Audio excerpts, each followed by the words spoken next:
Makatanggap ng 1,000 piso ang mga pampublikong guro bukas October 5. Makatanggap ng 1,000 piso ang mga pampublikong guro bukas October 5. Bago tayo magpatuloy, huwag kalimutang mag-subscribe sa aking channel.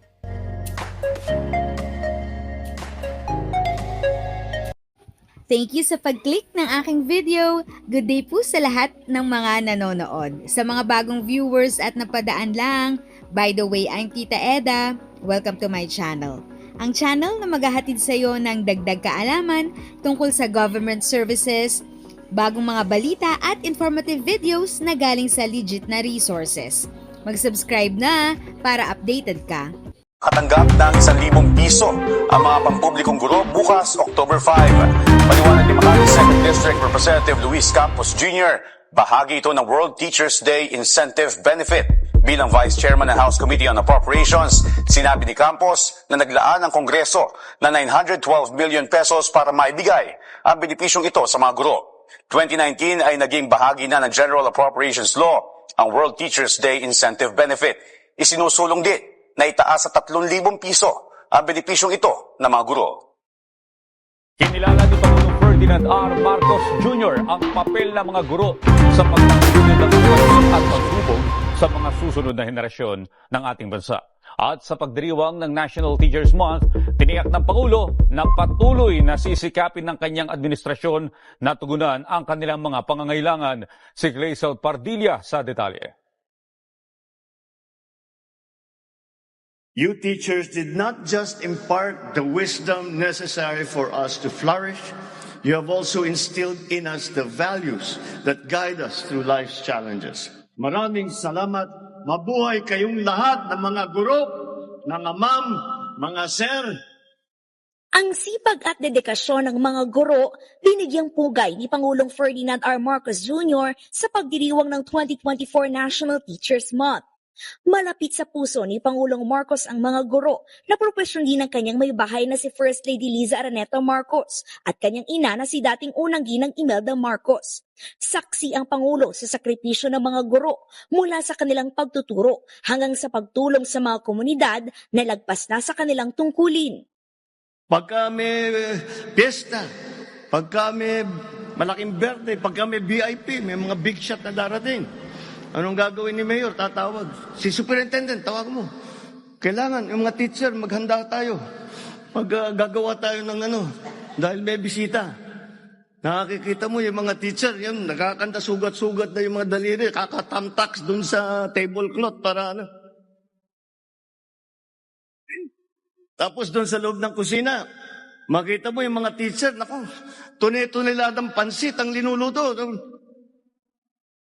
Wala na sa pag-teacher yun.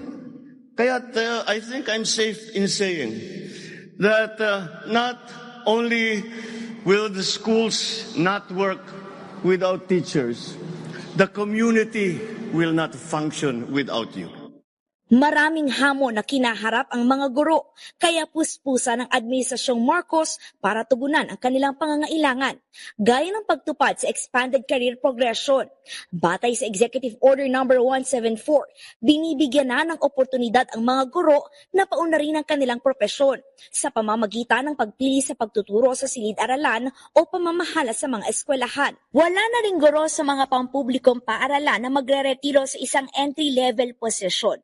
Tiniyak din ng Pangulo ang pagbibigay suporta para magampanan ang kanilang tungkulin. Sa ilalim ng Kabalikat sa Pagtuturo Act, inalis ang buwis sa teaching allowance ng mga guro at mula 5,000 piso, itinaas ito sa 10,000 piso epektibo sa susunod na taon. Bukod pa rito ang 7,000 pisong medical allowance ng mga teacher. Hindi, ang tingin namin dito, hindi ito financial aid. Ito ay nakakasiguro. This makes sure and ensures that you have the tools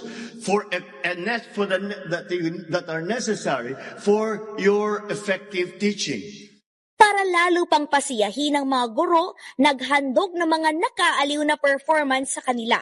Personal ding inabot ng Presidente ang kanyang munting regalo at bulaklak sa mga teachers representatives sa iba't ibang rehiyon. Nagbigay siya ng time. So it means to say that he gave us a priority Kasi yung mga sinabi niya, of course, malaking tulong yun sa mga teachers. At the same time, na-motivate kami ng husto to do our task very well. Naboost ang aming moral. Kaugnay niyan, nangako ang liderato ni House Speaker Martin Romualdez na gagawa ng mga batas na tutugon sa pagpapabuti ng kapakanan ng mga guro. If sa tingin mo, natulungan ka ng video ko na ito, nakasave ka sa oras mo, you can click yung thanks button at any amount ay malaking help sa pag-grow ng channel ko. Yun lang po muna ang aking update. Sana ay nakatulong na dagdag kaalaman ang aking shinare today. Ang goal ng aking channel ay mag-create ng awareness. Kung ganitong mga topic ang gusto mo, panoorin mo ang mga videos ko na ito.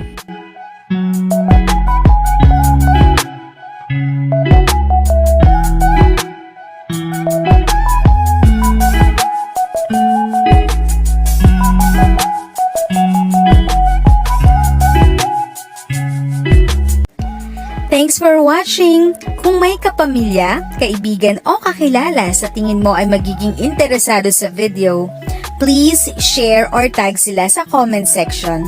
At syempre, if nagustuhan mo ang video, i-like mo na ito at subscribe ka na din.